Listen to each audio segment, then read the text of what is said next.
RS tutorial YouTube ఛానల్కి స్వాగతం. ఈరోజు మనం న్యూస్లో ఉన్న కరెంట్ అఫైర్స్ రిలేటెడ్ అతి ముఖ్యమైన ఎంసీక్యూస్ని అయితే మనం డిస్కస్ చేద్దాం.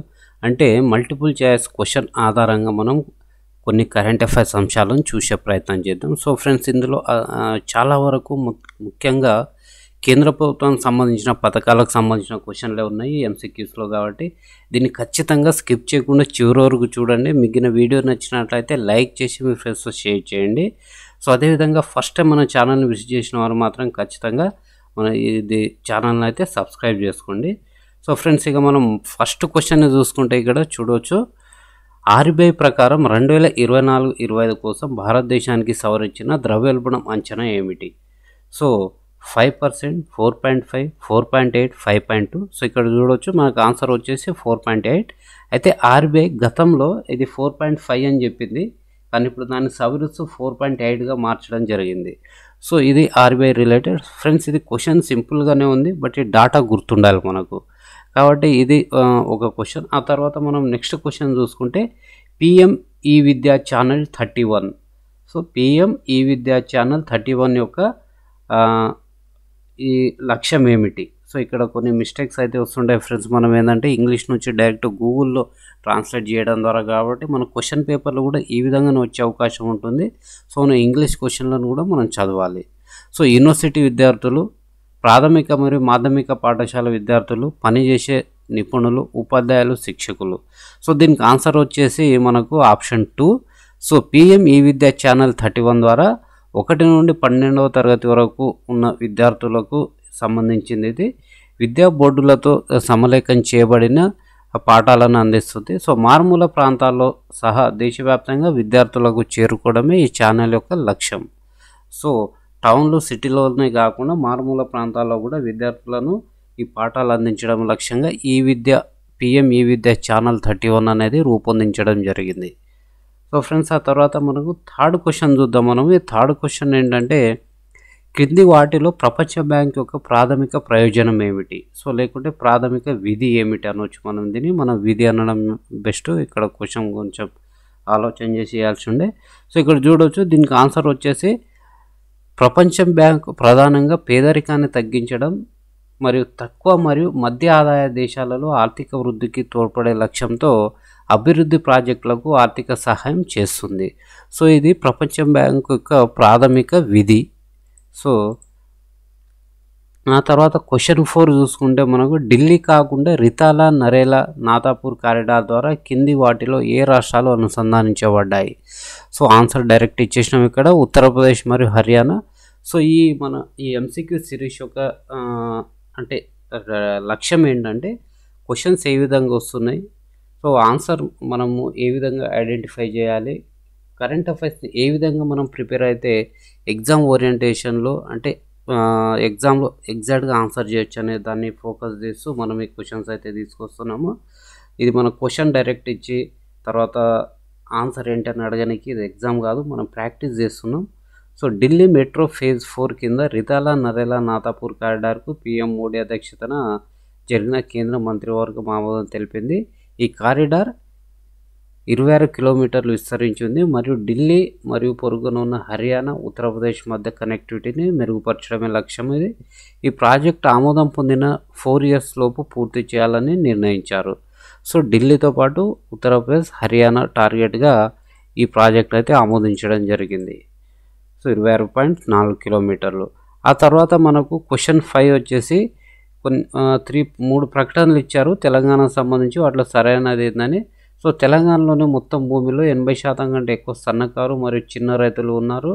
తెలంగాణలో నిర్వహించబడుతున్న మొత్తం ప్రాంతంలో షెడ్యూల్ కులాలు, షెడ్యూల్ తెగలు, సో ఎస్సీ, ఎస్టీ తెగలు 20% కంటే ఎక్కువగా ఉన్నారని చెప్పేసి. తర్వాత థర్డ్ స్టేట్మెంట్ వచ్చేసి రాష్ట్రంలో సగటు భూ విస్తీర్ణం 1 హెక్టార్. సో దీనికి సంబంధించి 4 ఆప్షన్స్లో ఏదో ఒకటి మనం సెలెక్ట్ చేసుకోవాలి. సో దీనికి సంబంధించి ఆన్సర్ ఏముంది, దాని ఎక్స్ప్లెనేషన్ ఏంటనేది మనం చూద్దాం. ఇది కొంచెం మ్యాటర్ ఎక్కువ ఉంది కాబట్టి సపరేట్ స్లైడ్ చేయడం జరిగింది. సో మనకి ఇక్కడ ఏబిసి 3.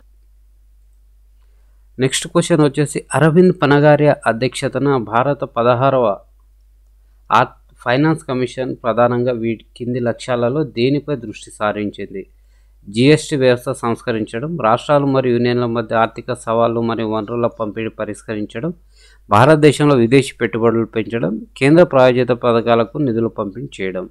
సో దీనికి వచ్చేసి ఆన్సర్ వచ్చేసి ఆప్షన్ 2, రాష్ట్రాలు మరియు యూనియన్ మధ్యన ఆర్థిక సవాళ్లు పరిష్కరించడం, వీటి మధ్య వనరులను పంపిణీకి సంబంధించిన సమస్యలను కూడా పరిష్కరించడమే దాని ప్రధాన ఉద్దేశం.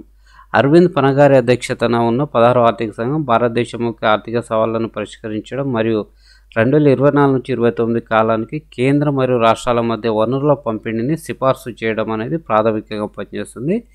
దీని లక్ష్యాలలో వనరుల సమానమైన పంపిణీ నిర్ధారించడం, రాష్ట్రాల్లో ఆర్థిక అభివృద్ధిని ప్రోత్సహించడం, ప్రపంచ మార్పులు, ప్రాంతీయ అసమానతల ద్వారా ఎదురయ్యే సవాళ్లను పరిష్కరించడం వంటి దీని విధుల్లో ఉన్నాయి. ఆర్థిక స్వయం ప్రతిపత్తిని ప్రోత్సహించడం, జాతీయ ఆర్థిక అభివృద్ధికి మద్దతు ఇవ్వడం, మధ్య సమతుల్యతను సాధించడమే దీని యొక్క ఈ ఫైనాన్స్ కమిషన్ యొక్క ప్రధాన లక్ష్యము. సో ఫ్రెండ్స్, ఇంకా అనేక అంశాలు ఉంటాయి, మనకి ఎకానమీ పాయింట్ ఆఫ్ వ్యూ వస్తాయి. సో గ్రూప్ 2 దానికి చదివేటప్పుడు చాలా ఎక్కువ అంశాలు అయితే ఉంటాయి. ఆ తర్వాత మనం చూస్తే ఇటీవల ప్రారంభించిన the global alliance against hunger and poverty. The global alliance again hunger and poverty కింది వాటిలో దేనితో సంబంధం కలిగి ఉందన్నప్పుడు ఇక్కడ G20. సో డైరెక్ట్ ట్రాన్స్లేట్ చేస్తే 20 మంది సమూహం అని వచ్చింది. ఇది మనం చూడగానే ఇదేదో మిస్టేక్ అనుకుంటాం, బట్ G20. సో రియో డి జనీరోలో జరిగిన 2024లో జరిగిన G20 శిఖరాగ్ర సమావేశంలో ఆకలి మరియు పేదరికానికి వ్యతిరేకంగా గ్లోబల్ అలయన్స్ ప్రారంభించబడింది. ఇది ఆకలి మరియు పేదరికాన్ని పరిష్కరించడానికి ఫైనాన్స్ సమీకరిస్తుంది. ఈ ఇనిషియేటివ్ G20 యొక్క సామాజిక చేరిక, స్థిరమైన అభివృద్ధి, ప్రపంచ సహకారంపై దృష్టి సారిస్తుంది. దీంట్లో ప్రత్యేకంగా గ్లోబల్ సౌత్ అవసరాలను లక్ష్యంగా చేసుకుంది. కాబట్టి కూటమితో అనుసంధానించబడిన సరైన సో మల్టీలాటరల్ ఆర్గనైజేషన్ ఏంటంటే G20. సో దీనికి ఆన్సర్ వచ్చేసి మనకు G20. సో ఫ్రెండ్స్, ఇక్కడ మనకు కొంత స్టాటిక్తో పాటు డైనామిక్తో పాటు స్టాటిక్ డేటా కూడా కవర్ అవుతుంది ఇట్లా ఎక్స్ప్లెనేషన్ చేయడం ద్వారా. సో క్వశ్చన్కి ఆన్సర్ ఏందని చెప్పి వదిలేస్తే మనకు పెద్ద ఉపయోగం ఉండదు, బట్టి పట్టినట్టు ఉంటుంది, బట్టి అలా ఉండదు ఏదైనా. సో కింది వాటిలో ఉన్నతి పథకం యొక్క ప్రాథమిక లక్ష్యం ఏంటి? సో గ్రామీణ ప్రాంతాల్లో డిజిటల్ విద్యను ప్రోత్సహించడం, ఈశాన్య ప్రాంతంలో మౌలిక సదుపాయాలు పారిశ్రామికీకరణ మెరుగుపరచడం, గిరిజన ప్రాంతాల్లో చిన్న తరహా స్టార్టప్లకు మద్దతు ఇవ్వడం, హిమాలయ రాష్ట్రాల్లో పునరుత్పాదక ఇంధన ప్రాజెక్టులు అభివృద్ధి చేయడం. సో ఫ్రెండ్స్, నాకు తెలిసి ఇక్కడ ఈ ప్రతి స్టేట్మెంట్కి సంబంధించి ఒక స్కీమ్ ఉంది. సో మనం ఇక్కడ ఈ గిరిజన ప్రాంతాల్లో స్టార్టప్ సంబంధించి, గ్రామీణ ప్రాంతాల్లో డిజిటల్ విద్యకు సంబంధించి కూడా మనం నెక్స్ట్ క్వశ్చన్స్ చేసుకోబోతున్నాం. సో దీనికి ఆన్సర్ వచ్చేసి ఈశాన్య ప్రాంతాల్లో మౌలిక సదుపాయాలు మరియు పారిశ్రామికీకరణను మెరుగుపరచడం లక్ష్యంగా ఈ ఉన్నతి అనే స్కీమ్ తీసుకొచ్చారు. సో ఉత్తర్ పూర్వ పరివర్తన పారిశ్రామిక పథకం భారతదేశంలోని ఈశాన్య ప్రాంతంలో పారిశ్రామిక వృద్ధి మరియు మౌలిక సదుపాయాల అభివృద్ధిని పెంచాలనే లక్ష్యంతో తీసుకొచ్చారు. ఇది ఉపాధి అవకాశాలను సృష్టించడం, ప్రాంతీయ స్థితిస్థాపకతను పెంపొందించడం మరియు శ్రేయస్సును ప్రోత్సహించడమే లక్ష్యంగా పెట్టుకుంది. ఈ పథకం ఈ ప్రాంతంలోని పరిశ్రమలకు మద్దతు ఇవ్వడానికి మూలధన పెట్టుబడి మరియు వడ్డీ రాయితీ వంటి వివిధ ప్రోత్సాహకాలను అందిస్తుంది. ఈశాన్య ప్రాంతాల మొత్తం ఆర్థిక వృద్ధి మరియు అభివృద్ధికి ఈ ఉన్నతి అనే పథకం దోహదపడుతుంది. సో ఫ్రెండ్స్, మన ఈ వీడియోని అయితే స్కిప్ చేయకుండా చూడండి చివరి వరకు. సో నేను చెప్పే దాంట్లో ఏదైనా స్పష్టత లేకపోయినా, ఏదైనా మిస్టేక్స్ ఉన్నా కానీ మీరు ఖచ్చితంగా కామెంట్ సెక్షన్లో చెప్పండి. ఎందుకంటే నాకు ఉన్న మిస్టేక్స్ నేను కరెక్షన్ చేసుకుంటేనే నేను ఫర్దర్గా ఇంకా మంచి సమాచారం మీకు ఇవ్వగలుగుతా. సో ఇక్కడ చూడండి, PM డివైన్ పథకం ప్రధానంగా ఈ ప్రాంతం యొక్క అభివృద్ధిపై దృష్టి పెడుతుందంటే మనకు ఆన్సర్ వచ్చేసి ఈశాన్య రాష్ట్రాలు. సో PM డివైన్ పథకం భారతదేశంలోని ఈశాన్య రాష్ట్రాల సమగ్ర అభివృద్ధికి లక్ష్యంగా ఇది పనిచేస్తుంది. ఇది మౌలిక సదుపాయాలు, సామాజిక అభివృద్ధి ప్రాజెక్టులకు నిధులు సమకూర్చడం, ప్రాంతీయ అవసరాలను పరిష్కరించడం, ఆర్థిక వృద్ధిని పెంపొందించడంపై దృష్టి పెడుతుంది. ఈ పథకం యువత మరియు మహిళలకు జీవనోపాధి అవకాశాలను ఇస్తుంది, తద్వారా చేరికలను ప్రోత్సహిస్తుంది. ఆరోగ్యం, విద్య మరియు మౌలిక సదుపాయాల వంటి రంగాల్లో అభివృద్ధి అంతరాలను పరిష్కరించడం, ఆ ప్రాంతం యొక్క మొత్తం వృద్ధికి దోహదపడమే లక్ష్యంగా ఈ PM డివైన్ అనే ఈ పథకాన్ని తీసుకురావడం జరిగింది.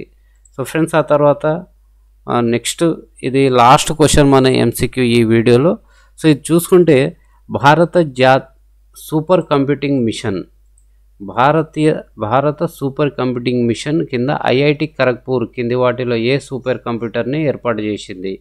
సో ఆన్సర్ వచ్చేసి పరం శక్తి అనేది నేషనల్ సూపర్ కంప్యూటింగ్ మిషన్ కింద ఐఐటి ఖరగ్పూర్లో దీన్ని పెట్టడం జరిగింది. ఆర్టిఫిషియల్ ఇంటెలిజెన్స్, క్లైమేట్ మోడలింగ్, ఇంజనీరింగ్తో సహా వివిధ రంగాల్లో పరిశోధన మరియు అభివృద్ధి కోసం దాని యొక్క గణన సామర్థ్యాలను పెంపొందించడానికి భారతదేశం చేస్తున్న ప్రయత్నాల్లో ఇదొకటి. ఈ వ్యవస్థ భారతదేశం యొక్క పెరుగుతున్న సూపర్ కంప్యూటింగ్ అవస్థాపనకు దోహదపడుతుంది. ఇది బహుళ రంగాల్లో ఆవిష్కరణ, శాస్త్రీయ పురోగతిని పెంపొందించడం, అధిక పనితీరు గల కంప్యూటర్లలో భారతదేశం యొక్క గ్లోబల్ స్థానాన్ని మెరుగుపరచడమే లక్ష్యంగా ఉంది. సో ఫ్రెండ్స్, ఇది జాతీయ సూపర్ కంప్యూటింగ్ మిషన్ పైన ఒక చాలా సింపుల్ క్వశ్చన్. సో పెద్ద డిఫికల్ట్ కాదు, బట్ ఈ విధమైన